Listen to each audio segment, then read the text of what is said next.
If you consistently find yourself procrastinating, putting yourself down, or worrying about potential mistakes, then chances are you also see yourself as a bit of a perfectionist.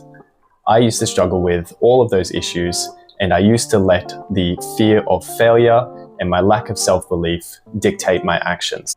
If you're able to relate to that, then let me share with you some of the benefits that I've noticed from letting go of those overly high standards we can place on ourselves, and how I've managed to be more forgiving on myself and actually get more done. Now, before we move on, I want to make it clear that I'm not saying all perfectionism is bad. Wanting to achieve things at a high standard or consistently improve your skills or abilities is obviously a good thing. What I'm referring to is a self-orientated toxic perfectionism that causes those issues that I mentioned at the start. First, let's quickly cover two of the main downsides that I experienced with perfectionism. And the first would be procrastination. I found myself always procrastinating because it felt easier to avoid doing something rather than to do it and be disappointed in the result. The second downside would be feelings of inadequacy and lower self-confidence. Setting overly high standards that I could rarely achieve made me think that there was something really wrong with my character or my abilities, and that it wasn't something that I was able to work on or get better at over time.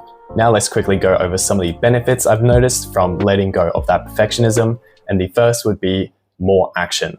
I'm taking more action, I'm doing more things, and which means I'm getting better and I'm learning a lot quicker than I used to when I was avoiding stuff. The second would be improved confidence. Because I'm getting more done, I'm feeling more confident in my abilities and in myself. And the last thing would be the willingness to try new things. Rather than let the fear of failure prevent me from doing stuff, I'm more willing to give things a try, and I'm more relaxed and more forgiving on myself as a result. Finally, let's go over some of the ways that I've been able to reach that state of mind. And the first would be to treat yourself like a friend. It sounds weird, but most of us are very supportive and compassionate towards our friends and family, and we would never harshly judge them or put them down if they weren't able to reach a certain expectation that they had for themselves. So I found gearing my mind towards that way of thinking and directing it towards myself made a big difference.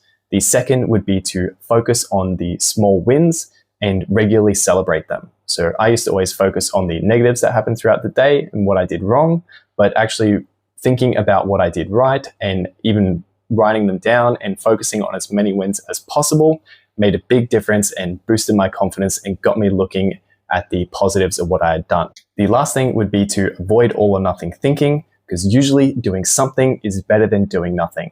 Anyway, I will leave some useful resources in the description from other creators, so please check them out.